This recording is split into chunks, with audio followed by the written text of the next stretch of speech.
Have you gone through a super, like problem in your life that you would like to share? Para alam naman ng audience natin, ay, di lang pala ako ang may problema. Do you have anything to share? Miss Pam, maybe? Well, I guess one of the most challenging times, which I'm sure a lot of people will be able to relate to, was during the pandemic. Because during the pandemic, we didn't know if the next day buhay pa tayo. Diba? We couldn't go out. Even the government didn't know what was happening. And then there were people sick and dying. And we had our chocolate business, which was our only source of income. I quit my job, my husband quit his job just for the business. And we opened our dream stall in Rockwell. And it was doing so well. And then March 16, they announced lockdown. Employees namin, di namin alam gagawin.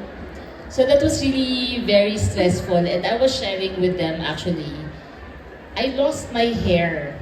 As in, I didn't even notice it. Stress na stress lang ako. Just trying to figure out how to live, how to keep healthy, hindi mahawa yung mga anak ko, hindi kami mahawa sa COVID.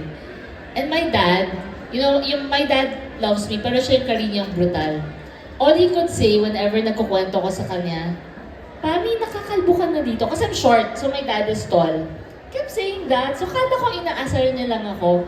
And then when I looked in the mirror, kaya pala yung I thought kasi falling hair was natural, just a few strands. Oh my gosh, wala na akong buhok dito. And then pati dito, kasi I flip my hair, parang hindi ka mukhang makakalbo. When I flip, wala na rin akong buhok dito.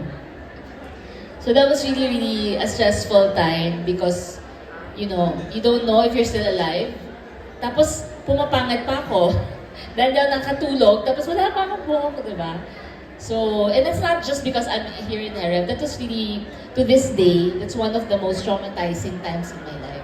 I can feel the trauma because when Miss Pam is talking about it, she's teary-eyed. You probably don't see it on stage, but she's teary-eyed because us, not only girls, even men, when hair is thinning, it really, can make you really feel sad. I'm just thinking about my hair losing. Parang, So how about, thank you for sharing that. Miss Nicole, any challenge that you want to share that you've been through or currently going through?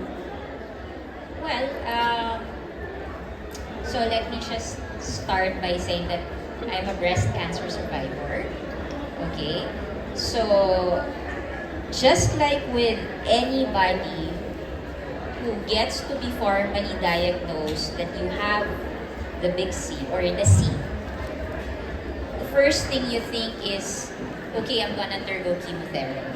Because that's really one of the treatment protocols that, any cancer diagnosed person will have to face with or will have to contend with. But, it depends on the stage because there are people, they won't have to go through that anymore kasi it's in a later stage. But for me, I was in the early stage diagnosis, so I'm like stage 2B. And the first step for my treatment protocol was really chemotherapy. So so they flipped it kasi dati tatabasin ka muna, magmamastectomy ka muna, and then saka ka mag-chemotherapy and mag-radiation. But for me, it was the opposite because I have a very, very good team of doctors. And they said, no, you do neoadjuvant. Neoadjuvant means before surgery. Because they had hopes that through chemotherapy, liliit yung tumor, liliit yung mass. That was their hope for me. And that's the reason why they maxed it to 8 sessions. So that's the maximum that for breast cancer. So, syempre, the first thing that my oncologist told me, oy, magpapiksikat ka na. Hindi pa rin ako nagpapiksikat. How long was your hair when you... okay. It was really thick. And I love my highlights and all that. So, if you ask me, when did I lose my hair? I lost my hair a week before my second chemo cycle. And it happened on a Monday wherein I just woke up, did my usual thing, and then when I took a bath, I noticed, oh, ba't ang daming hair sa drain? And then, dismissed it, started combing my hair, and then, wala, it wouldn't just let up, you know? Parang ganun. It's like, oh my God, tuloy-tuloy na. Sorry, I think I have a bad mic. So, it just wouldn't stop. And I think I went into shock, admittedly, because some of my friends kasi, they told me, oh, I lost my hair na third cycle, fourth cycle of chemo. So I said, no, matagal pa ako. But my oncologist already warned me, hindi, after your first cycle, lalagas na yung buhok mo, kaya magpapiksikat ka na. Di pa rin ako nagpapiksikat. So when that happened, I called my friend.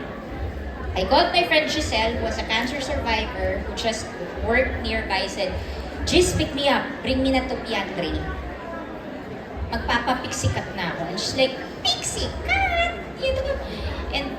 And you know, my husband was telling me, bakit piksikat? Magpakalbo ka na. And I said, no, because I still wanted to save my hair. But, you know, my piksikat didn't last for a week.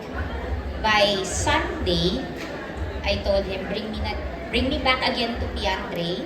I told Piandre, please get me a private room. And then shave my head. Shave na my head. And then, right after Piandre, so, syempre, I was like admiring my new look. Diba? My husband goes, oh, let's go to Landmark. Let's buy na scarves. Let's buy na scarves for your... And that's it. And then, kinarir ko yung pagkasot ng scarves. You know, I researched on YouTube on how to wear the scarf in many ways. Yeah. And that's the reason why whenever I went to my chemotherapy sessions, the residents would say, Ma'am, Nicole, iba na naman yung style ng scarf mo sa ulo mo. And You know, Miss Nicole, thank you for sharing that because this is the first time I've always seen videos online. I think same with all of you guys. Yung mga nalaman na may breast cancer sila or whatever form of cancers, when they have their hair shaving moment, you just see that moment.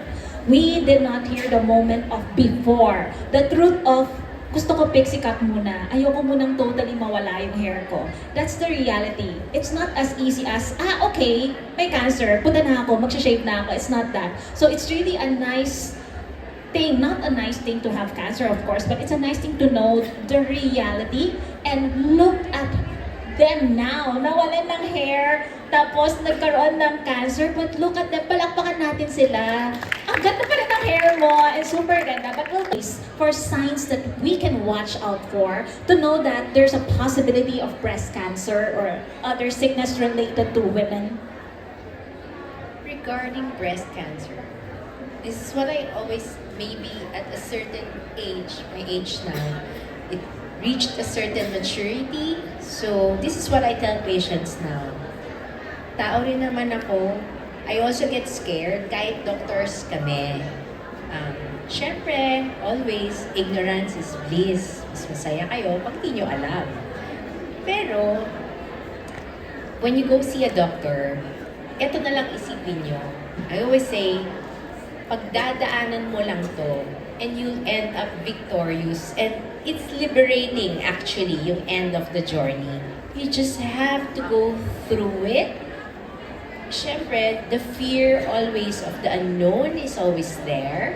So, but once you go through it, you'll feel naman and you will be guided. And you'll feel really victorious at the end. So, it's really, you still have to go see a doctor. I mean, because sometimes, actually most of the time, you diagnose yourself. And then you just Google it. And then you scare yourself.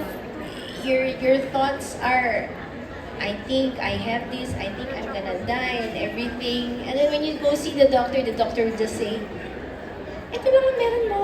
You don't have what you're thinking. Because what you're reading on Google, in fairness, wala namang kasalanan si Google. What you're reading is on Google is what they're presenting. That's not what you are. Madalas, nai-imbibe mo yung what you're reading on Google. When in fact, that's not what your condition is. Thank you for that. Pam, I did some research as well. At Yummy.ph, you've done an interview, I think, several years ago. When you started Risa Chocolate, there's only 2 employees. Now ba, how many na yung employees mo? Bumalik kami sa 2. Bumalik sa 2 dahil 1 lang nung pandemic. No, because there's a global cacao crisis right Yeah, we talk about it. There's global cacao crisis nowadays. Kaya lahat ng chocolate nyo, any form, from any country, mas mataas ang presyo. Or mas maliit na. Kala ko mas mataas ang presyo kaysa gold. But seems like that. So, okay. So, you told us that when you went through stress, nagkaroon ng poknat as what Doc says. But now, I don't see any poknat. Judgy ako kanina sa backroom. Parang, mga walang issues mga to. So, what are the things that you've done, aside from using hair rep, are there any other things that you've done that sa tingin mo helps in recovering from hair thinning? I think the best thing I did actually was to do research. Kasi nung una, I was in denial and I said it'll grow back. But every day, it was falling off. So, Sort of working or being effective even when you're using these other products, I think it's okay. Because the serum gets absorbed naman by the skin and the follicles. But then sometimes too much heat styling can also put a stress on your hair.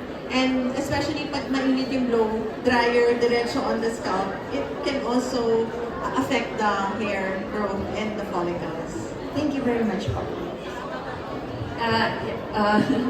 You're right. So your scalp and your hair is you treat it like how you treat your face. So if, for example, you want to try a product that will help with your hair growth, then that should come first.